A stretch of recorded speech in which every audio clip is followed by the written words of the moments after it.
Assalamualaikum warahmatullahi wabarakatuh. Alhamdulillahirabbil alamin. Asyhadu an la ilaha illallah wa asyhadu anna Muhammadar Rasulullah. Allahumma shalli ala sayyidina Muhammad wa ala sayyidina Muhammad. Bismillahirrahmanirrahim. Bismillahirrahmanirrahim.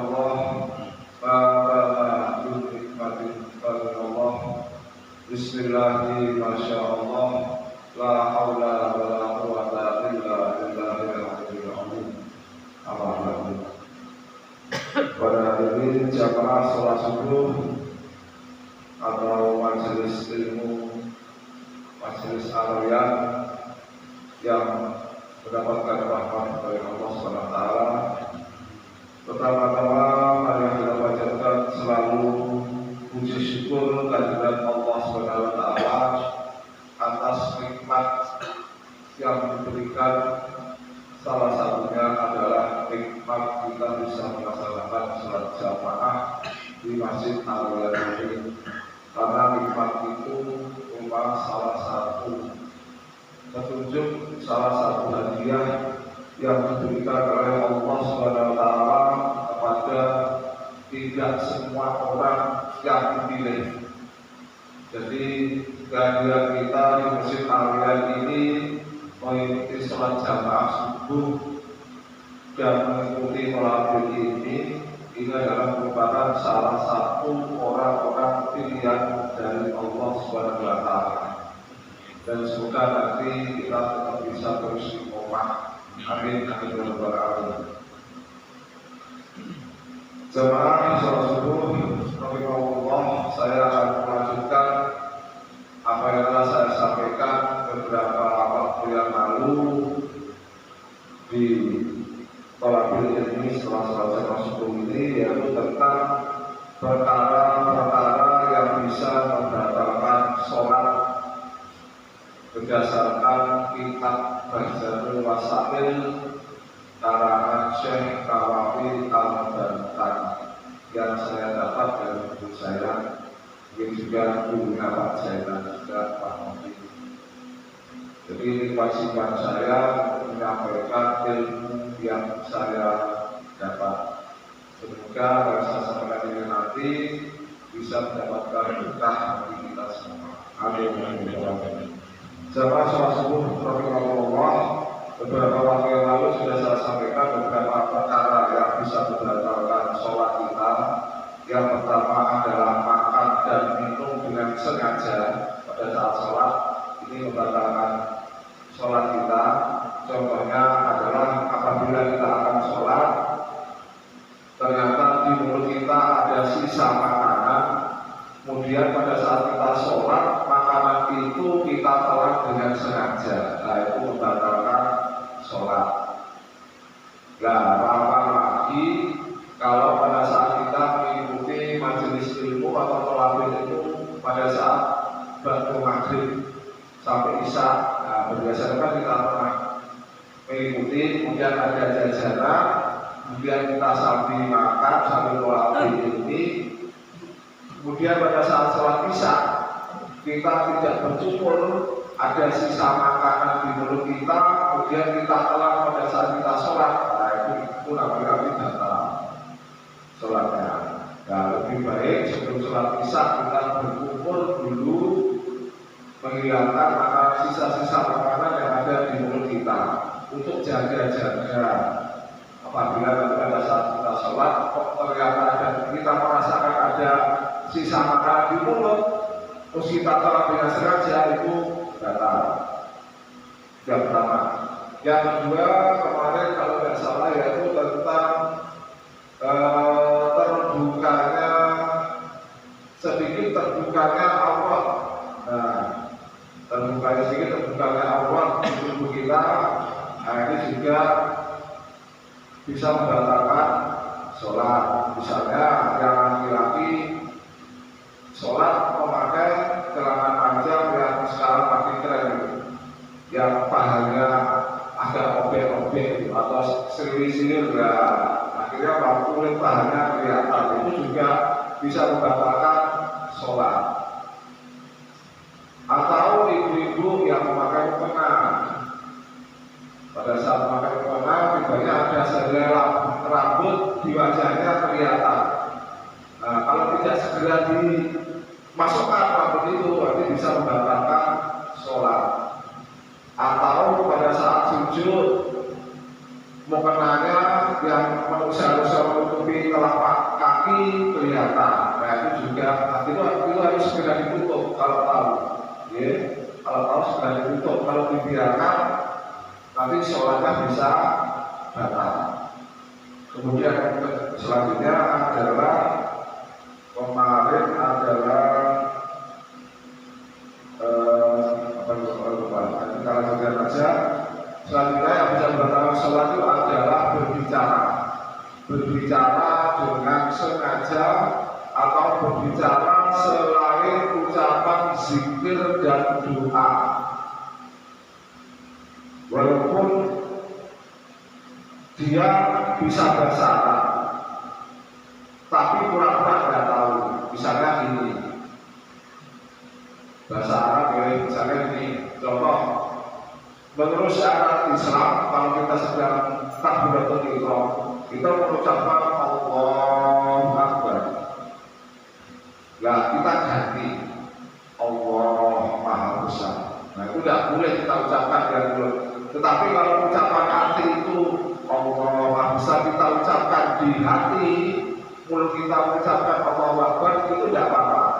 Tetapi kalau kita ucapkan di lisan, kita ganti Allah Maha Besar, itu tidak boleh.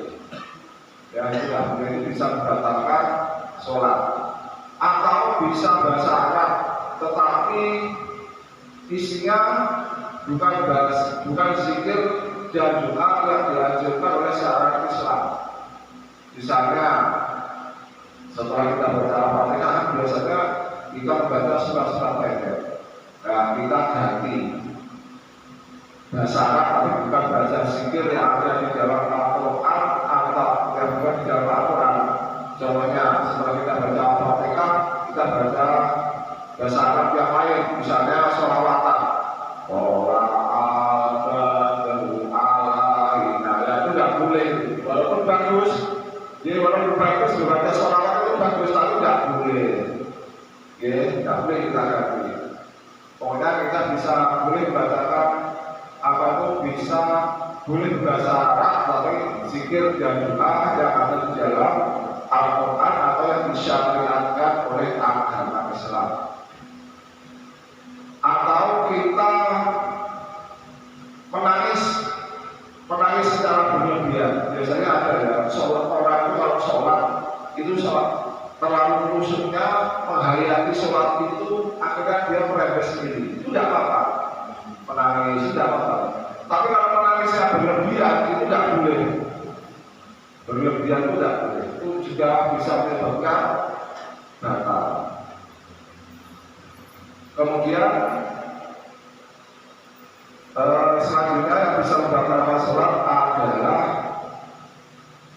kita beriman kepada umi.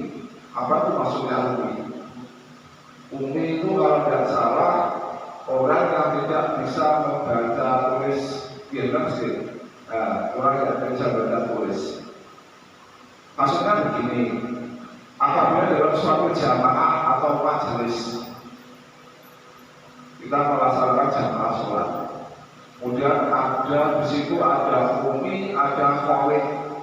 Qori itu adalah orang yang bisa membaca Al-Quran dengan baik. Kemudian orang umi ini disuruh untuk mengimami, padahal di situ ada seseorang yang qori, bahasa Al-Qurannya cara membacanya baik, dijadikan imam. Nah, kemudian setelah berjamaah sholat, imami bacaan Al-Fatihah global-global, ibaratnya tidak lancar, tajwidnya kayak kabeh. Mulai itu dibaca panjang, mulai panjang dibaca dek. Nah, itu akhirnya bahwa sholatnya juga tidak sah. Nah, walaupun terpaksa, walaupun tujuannya untuk belajar, saya Robert itu, Gus Robert, boleh dijadikan imam asal sholatnya yang tidak dilafalkan secara keras. Misalnya jamaah zuhur, jamaah asar, nah itu tidak apa-apa. Kalau sholatnya dilafalkan, dilafalkan, itu lebih baik jangan. Ya seperti sholat subuh, sholat maghrib, sholat isya, nah itu al-fatihahnya kan diucapkan dengan keras. Nah itu jangan dijadikan imam. Kemudian yang membatalkan sholat lagi apa? Kita berimam kepada orang yang ibaratnya ini wadu, imamnya wadu. Kita nggak tahu ternyata dia wadu. Wadu itu apa? Baji ya, baji itu nggak boleh. Ya, wadu itu nggak boleh dijadikan imam. Walaupun terpaksa, walaupun tidak ada qori yang bisa berbahasa Arab yang baik, justru ada penunjuk seorang yang ternyata wadu. Nah itu tidak boleh. Di dalam di dalam kitab bahasa luasa itu tidak boleh. Orang yang wadu dijadikan imam itu tidak boleh. Walaupun terpaksa harus memilih yang lain. Tapi kalau sama-sama wadunya itu tidak apa-apa. Tidak apa-apa. Atau di rumah misalnya ini dia wadu jadi imam sholat jamaah putri, ya itu tidak apa-apa jamaah putri. Ya, tapi kalau jamaahnya semacam ini, kita seperti di masjid ada yang boleh atau ada yang lebih baik, ya itu tidak boleh. Baik Bapak Ibu sekalian, mungkin perkara-perkara sholat sudah selesai saya sampaikan. Ya, sudah saya sampaikan. Ada lagi, maaf, kurang satu. Yang bisa membatalkan sholat apa? Kita mengawali atau mengakhiri dua rukun pada saat kita jadi makmum. Mengakhiri atau mengawali dua rukun. Maksudnya apa? Mendahului atau mengakhiri. Misalnya dua rukun sholat ya. Ini menurut kita berjatuh wasaya ya. Jadi apabila imam sudah sujud, sudah sujud, kemudian kita ketinggalan dua rukun, kita masih berdiri, masih berdiri, kok imam sudah sujud, kita tetap berdiri dengan alasan apapun, kecuali usul ya, itu batal, sholatnya batal. Imamnya sujud, kok kita tetap berdiri memasang-pasangkan baca Al-Fatihah dengan sengaja, yaitu sholat kita batal. Atau sebaliknya, imam sudah berdiri, kita masih duduk di antara dua sujud. Seperti tadi dengan sengaja memasangkan bacaan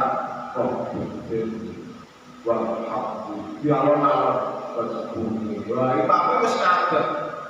Nah itu kita tinggal dua rukun itu batal. Tetapi kalau Bapak Ibu punya syarat atau dasar hukum yang lain, di sana kok menyatakan satu rukun batal itu dua rukun, sih benar sih silahkan menganut syarat yang mana, menganut mazhab yang mana silahkan. Yang penting kita tahu ilmunya, kita tahu sanadnya, tidak apa-apa. Kita jangan menyalahkan orang lain, ini batal sholat ini. Nah, tidak boleh. Kalau kita tidak tahu ilmunya, makanya ilmu itu penting supaya apa? Supaya kita tidak selalu menyalahkan orang lain. Ilmu agama itu atau ilmu sholat itu penting apa? Supaya apa? Kita tahu tidak asal menyalahkan orang lain. Jadi kita tahu ternyata ini tidak batal. hukumnya kaya, dasarnya kaya, sangatnya kaya, umum dengan hukumnya. Jadi kita tahu itu supaya kita tidak selalu atau tidak mudah menyalahkan orang lain. Alhamdulillah untuk perkara-perkara sholat sudah saya sampaikan. Sebelum saya akhiri, saya mohon maaf apabila apa yang saya sampaikan ini ada salahnya atau kurang benarnya. Kalau apa yang saya sampaikan ini ada benarnya, datanya adalah dari Allah Subhanahu wa Ta'ala. Semoga bermanfaat untuk kita semua sampai di akhirat nanti. Amin amin ya rabbal alamin.